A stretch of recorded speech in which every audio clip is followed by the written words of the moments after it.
자, 오늘 말씀은 잠언 10장 24절부터 32절까지가 되겠습니다. 24절부터 읽습니다. 악인에게는 그의 두려워하는 것이 임하거니와 의인은 그 원하는 것이 이루어지느니라.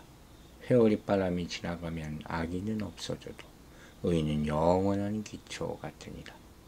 게으른 자는 그 부리는 사람에게 마치 이의 식초 같고 눈의 연기 같으니라. 여호와를 경외하면 장수하느니라. 그러나 악인의 수명은 짧아지느니라. 의인의 소망은 즐거움을 이루어도 악인의 소망은 끊어지느니라. 여호와의 도가 정직한 자에게는 산성이요 행악하는 자에게는 멸망이니라. 의인은 영원히 이동되지 아니하여도 악인은 땅에 거하지 못하게 되느니라. 의인의 입은 지혜를 내어도 패역한 혀는 배임을 당할 것이니라. 의인의 입술은 기쁘게 할 것을 알거늘 악인의 입은 패역을 말하느니라. 아멘. 자, 어제 여호와의 복으로 인한 부요함이라는 것이 근심을 겸하지 않는다. 이 하나님의 진정한 축복이죠. 근심도 복으로 바꿔주는, 그게 사실 여호와를 믿는 자의 축복 아니겠습니까? 영적인 축복이요, 하늘의 축복, 신령한 축복입니다. 그 결과를 오늘 본문이 보여주는 거예요. 악인은 원하지 않는 일들이 일어나는 삶을, 의인은 소원하는 것이 이루어지는 삶을 맞이할 것이다. 하나님의 뜻이 이루어짐을 말하는 것이겠죠. 여기 25절에 나온 회오리 바람이라는 것은 특별한 표현이에요. 성경에서 보통 종말론적 심판의 맥락에서 사용되는 그런 자연현상이죠. 즉 하나님의 심판의 바람이 불면 악인은 사라지지만 의인은 영원히 굳게 서 있을 거예요. 조금도 흔들림이 없다. 믿음으로. 의인은 영원한 기초 같으니라. 즉 영원히 세워진다. 단단한 반석같이 굳건히 서 있는 나무의 모습을 연상하는 것이죠. 여러분, 하나님의 품에서 벗어난 악인의 앞에는 예측하지 못한 일들이 계속 벌어져요. 왜? 말씀대로 살지 않기 때문에. 그 가운데 하나라도 심각하게 나에게 임하게 되면 두려움이 오겠죠.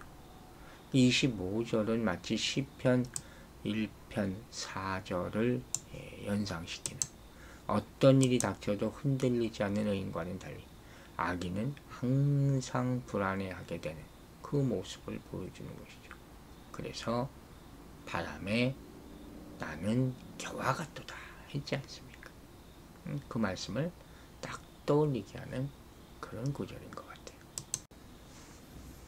26절은 이렇게 말합니다. 여호와를 게으른 자는 그 부리는 사람에게 마치 이 식초 같고 눈의 연기 같다. 아주 재미있는 표현이죠. 여기서 게으른 자라는 주제는 의인과 악인의 삶과 운명을 다루는 그런 문맥이 좀 어울리지는 않는 것 같아요. 그래서 이 교훈은 사실 22절 말씀, 즉 여호와께서 주시는 복은 사람을 부하게 하고 근심을 겸하게 주지 아니하니라 하는 이 말씀과 연결해서 해석하는 것이 해석이 더 잘 될 것 같아요.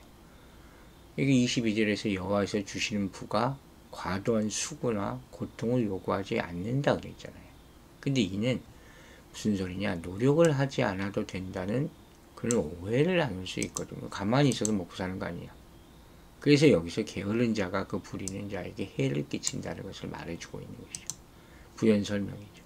그러니까 그 치명적인 해를 설명하고자 눈의 연기와 이의 식초, 이런 비유를 사용한 거예요. 여기서 식초는 산화된 포도주거든요. 시편 69편 21절에 원수들이 제공한 고통스럽게 하는 음식으로 이렇게 설명되어 있는 게 바로 식초란 말이에요.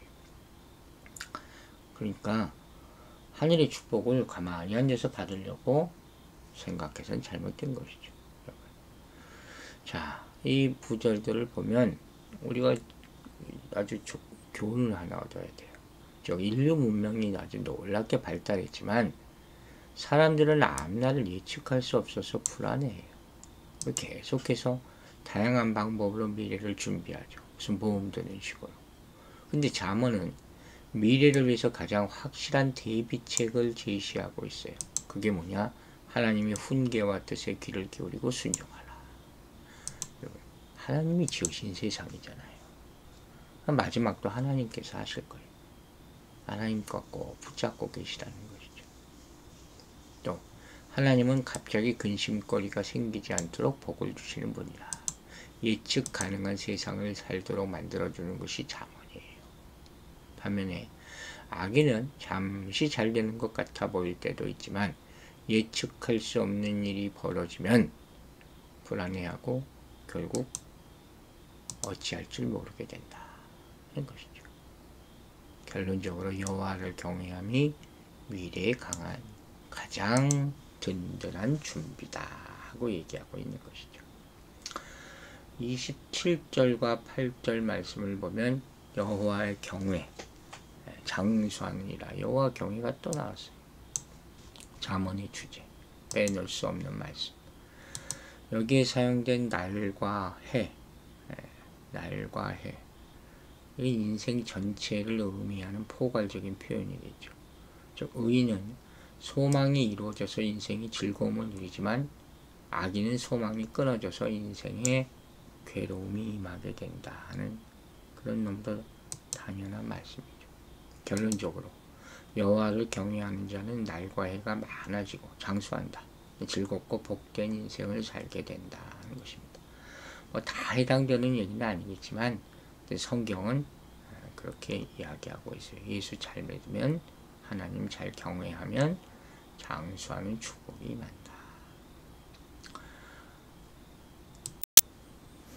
29절과 30절은 24, 25절과 동일한 구절이라고 볼 수 있죠. 동일한 주제고, 그 29절은 일반적인 진술이죠. 여호와의 도가 정직한 자에게는 찬성이요 행악하는 자에게는 멸망이다. 또 30절은 구체적인 예를 들었죠. 의인은 영영이 이동되지 아니하여 악인은 땅에 거하지 못하게. 계속해서 의인과 악인을 대조하고 있는 것이죠. 이런 모습들을 우리가 잘 살펴봐야 돼요. 비교해가면서 나에게 비춰보라는 것이죠. 29절은 여호와의 도가 정직한 자에게는 요새가 되고 행악자에게는 오히려 파괴적 영향을 준다는 거죠. 이걸 악인들은 모르는 거예요. 그러니까 따라가지 않으려 하는 거죠. 30절은 25절의 이미지를 사용해서 이런 원리를 설명하고 있는 거죠. 즉 의인은 굳게 서 있으나 악인은 심판의 때에 사라질 것이다. 이 사라지고 없어지고 망한다. 이걸 계속해서 반복해서 말하고 있는 거예요. 그리고 마지막 31절과 32절 의인의 입은 지혜를 내어도 패역한 혀는 배임을 당할 것이다. 이 의인의 입은 생산적이죠.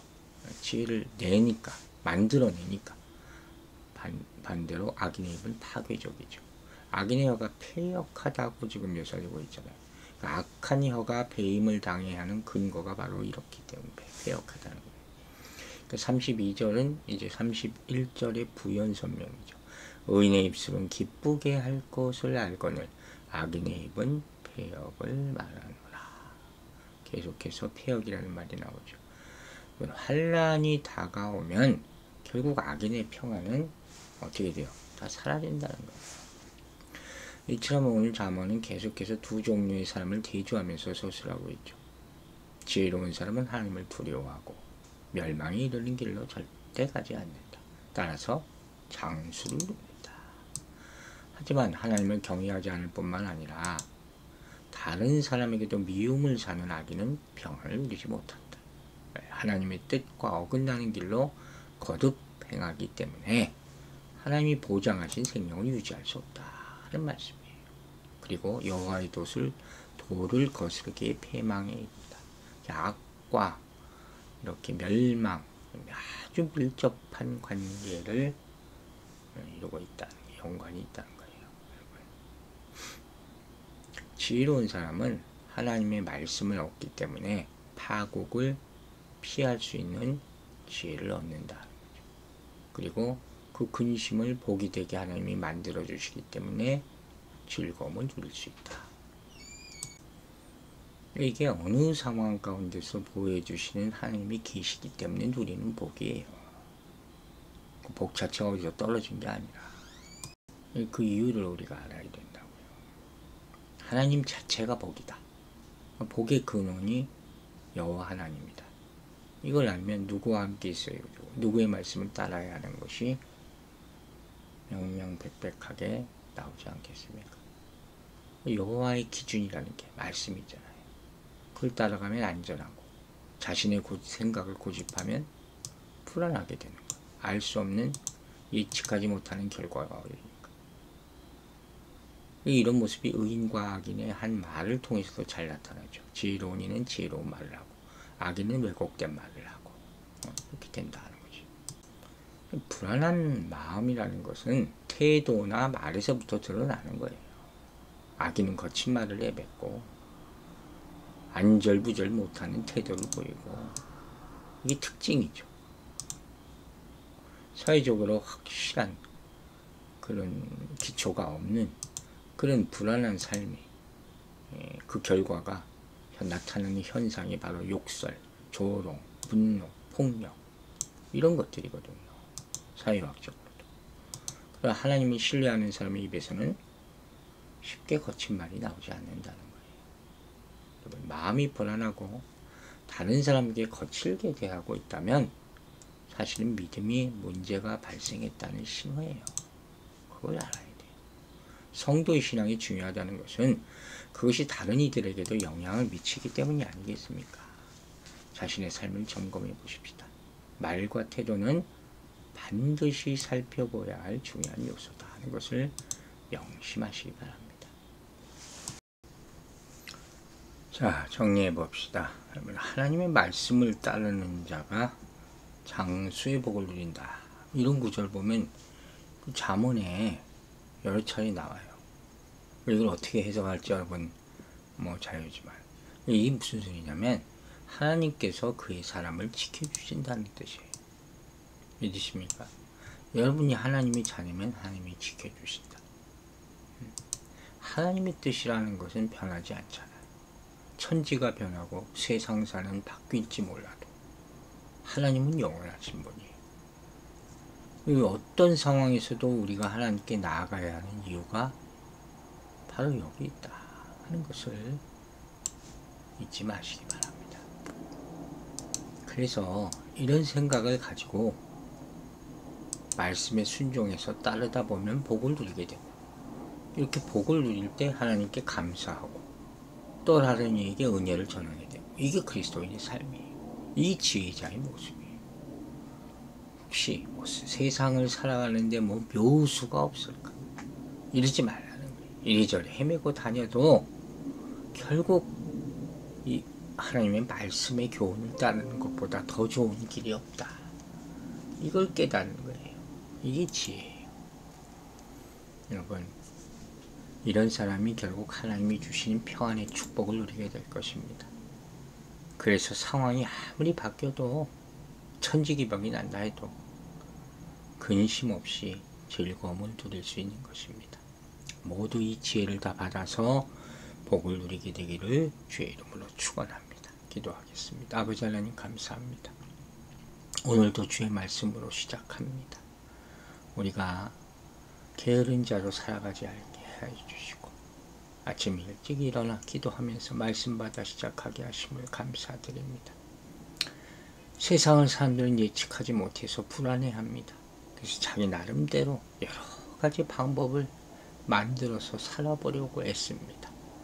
하지만 하나님을 경외함이 미래에 대한 가장 든든한 준비임을 믿습니다. 우리는 하나님의 뜻이 변하지 않음을 끝까지 믿고 그러므로 말미암아 하나님께 매일마다 가까이 가서 하나님이 주실 복을 받아 하루를 즐겁게 살 수 있도록 축복하여 주시옵소서. 오늘 하루 우리 성도들 눈동자와 같이 지켜주시고 특별히 육신이 연약한 한 사람 한 사람들 불쌍히 여겨주시고 하나님 그 생명을 지켜주셔서 우리의 근심과 걱정이 사라지게 주님의 긍휼함으로 주님의 치유함으로 이들을 주께서 지켜 보호하여 주시옵소서. 감사드리며 예수 그리스도 이름으로 기도했습니다.